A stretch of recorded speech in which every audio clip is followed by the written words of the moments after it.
د اجماع څه چی مراد ده چې نبی اسلام وایي چې دا زما امت نه جمع کیږي. دا اجماع د عوام مراد ده که اجماع د علماو مراد ده؟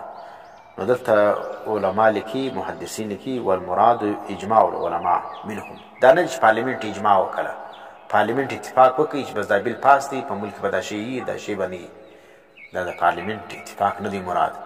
دا د علماو د فقهاو اجتماع مراد ده، اتفاق مراد دی چې علما او مجتهدین دا سر راجمع سي، پر یو مسله باندې اتفاق وکړي.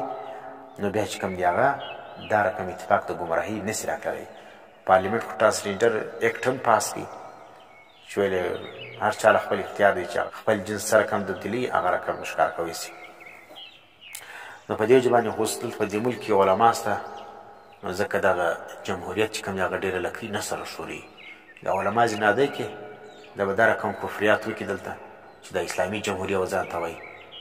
د خریلي چې سره پرېږدي په دې پارلیمنټ کې د علما زنادی کې دا اوس هم په دې ملک چې څه د اسلام نقش او دغه موجود دی، دا د علماو برکت دی. دا چې هر کوم سیاسي علما چې هر کوم سي موږ د دې سیاست قایل نه یو.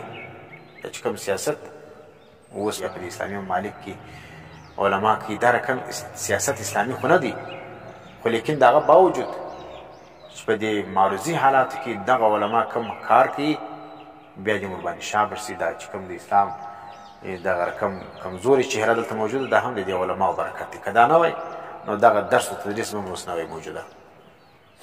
نو ځکه څه فرمایي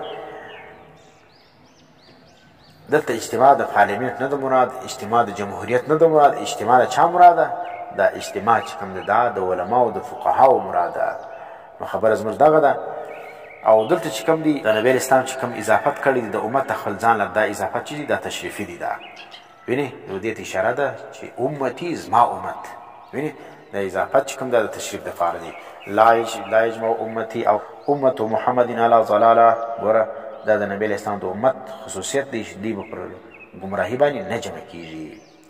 و ید الله، لاس د الله چې کوم دی علی الجماعت، دا پر جماعت باندې دی. دلته ګوره موږ لاس چې ذکر شي د الله، نو دا متشابهات دي. د لاس معنا خو معلومه ده، لیکن کیفیت یې موږ ته نه دی معلوم. الله لاس سره کم دی، بس نور موږ په دې نه خبر. ید الله علی الجماعه، نو لاس د الله پر جماعت باندې دی. ومن شذ، څه معنا دلته معنا بعضې علما څه چې متأخرین موږ د ید معنا کوي په چیش باندې، هغه یې تاویل کوي. متأخرین چیش کوي تاویل کوي، متقدمین څه وایي هغه تفویض کوي.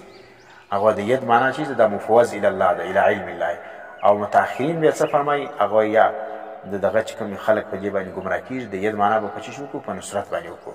ید الله معنا د الله نصرت چې کوم دی او مدد چې کوم دی، دا د چا سره؟ دا جماعت سره دی. د جماعت څخه څوک مراد دي؟ صحابه مراد دي، یا اجماع د علماو د فقهاو مراد ده، بس نور نسي مرادولی. د فقهاو پر یو کم مسله باندې پر یو مسله باندې اجماع وکړه، بس پر هغو باندې الله ید موجود دی کما یلیکو بشارحه. ومن شذ شذ فی النار، او څوک چې شذ ته وایي جلا کېدو ته وایي. څوک په نحو په صرف موږ دا شاذ دی. دا شذ څه معنا؟ د قانون نه صحیح کړ دی، جلا راغلی دی.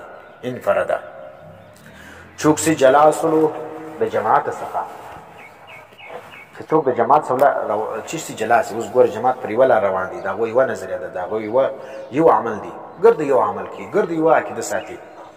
دې راولاړ چې د هغه سره جلا لار اختیار کړه، د جماعت سره به جلا کېږي نه. عام علما، خلک لا مه وایه، عام علما عام فقها پر کومه خوا کړلي هغه خوا ته حق دی. بعضې خلک سي وستی په جماعت کې به زه د عقیده در وشم، پلاني عالم دا لیکلي، پلاني عالم دا لیکلي. بایي ستا زموږ په علماو کې دا رقم خامخا شذوذ سته، دا رقم تفردات سته چې هغه زموږ دپاره مشالران نه دي. دا اوس د دیوبند باني مولانا قاسم نامتوي صاحب رحمت الله علیه، دا رقم تفردات دي چې هغه زموږ دپاره مشالران نه دي. دا خاص کر په حیات الانبیا په باب کې چې هغوی د نبي اسلام روح ګس ختلی نه دی. اوس یې سړی راولاړ چې ګوره ته زه دیوبندي یم، دیوبند د عالم دا نظریه ده، پلاني عالم دا لیکلي، پلاني عالم دا لیکلي دي. باید دغه علما که چیرې د جمهور علما سره وینې دا اکثر علماو مطابق د دې کول، د دې کول د اکثر علماو سره مطابق کړو، نو بیا چیشتي بیا موږ منو. که چیرې نو مطابق موږ په صد احترام دا کول اتباع نه کوو، بیادبي نه کوو، د عالم بیادبي نه کوي. هغه خپل یو تفرد راغلی و، دی په دا مسله کې غلط سوی ولو، یا د تحقیق دا ځای ته رسېدلی ولو، نو ځکه موږ د ده بېادبي نه کوو، د ده د دې کول څه موږ اجتناب کوو، په دا باندې عمل نه کوو. دا نه زموږ نظریه ده، نه زموږ عقیده ده. نو چې کوم اقوال او دغه چې کوم دي د علماو د راغلي چې هغه شاذ وي، په هغه باندې به عمل نه کوي. شاذ د عمل لپاره نه، ځکه په فقه کې په ضعیف کول باندې فتوا ورکول د اخر کې اجماع ده. په فقه کې که چیرې ګوره الیحدیث صاحب الله زموږ په فقه کې یو کمزورې مسله راواخلي، وایي دا د په فقه حنفي کې دا لیکلې ده. نو فقه حنفي کې دا مقصد نه چې په فقه کې ولیکل سولو، زموږ د فقهای احناف کتابو کې یو مسله را نقل سوله، بس دا په هغه باندې موږ عمل کوو. دا رقم په حدیث کې هم په حدیث عمل نه کېږي. ډېر حدیث چې شي هغه ضعیف وي، وینې. نو دا رقم په فقه کې هم ډېر کمزوري اقوال شته، هغه چې شي چې متابعې نه وي، په هغه باندې به ته اعتراض نه کوې، نه به هغه مشکلات پیښوي. دا رقم په حدیثو کې ډېر ضعیف حدیث دی.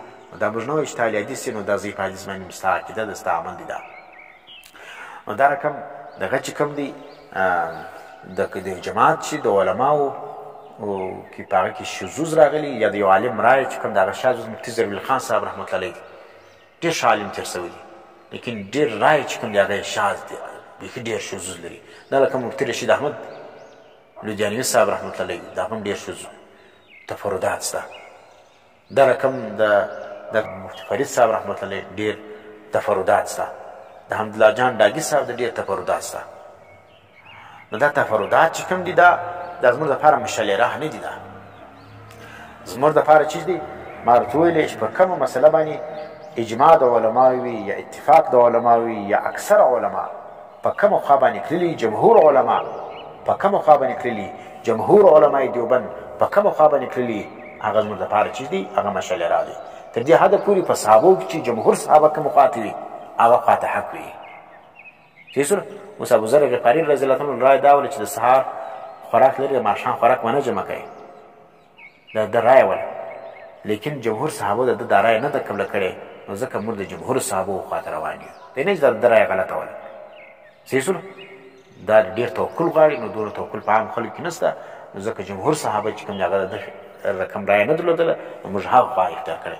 نو جمهور صحابه، جمهور تابعین، جمهور علمای دیوبند دا چې کومې خوا ته لاړو، بس هغه خوا ته زموږ دغه ده. پاسو که په علمای دیوبند کې دلیل وي یا زموږ په استادانو کې څوک وي چې د هغه دا رقم رایه وي چې د هغه د جمهورو خلاف وي، نو موږ به صد احترام هغه رایه چې کوم د هغه نه اخلو، او موږ چې کوم د هغه د جمهورو د رایې مکلف یو، موږ په هغه باندې به ځو. پاتې په دې باندې چې کوم خلک استدلال نیسي، داسې پارلیمنټ مراد دي یا د عوامو اتفاق مراد دي، اجتماع مراد ده، د عوامو اجماع مراد ده، دا غلط خبر ده. عوام که زر یوه خوا ته سي، هم د دې خبرې ته اعتبار نشته. عوام ځینې وتلي د علما مراد ورته ګوره. من شذ څوک چې جلا سلو، ګوره د شاذ رایه، د شاذ عقیدې والا خبره به نه منل کېږي. ښه دی. من شذ فی النار، څوک چې جلا سلو د جماعت څخه، شذ فی النار دا به یې کړم بیا په اور کې سودل کېږي. جماعت چې کوم دی هغه به ځي جنت لره، دی به یې کړ چې چاله ځي که غلط عقیده جوړه کړې وله، غلطه نظریه جوړه کړې وله، او هغه الله پر هغه باندې سزا ورکوله، نو دی به بیا یې کړ چیرې ځي، جهنم له به ځي.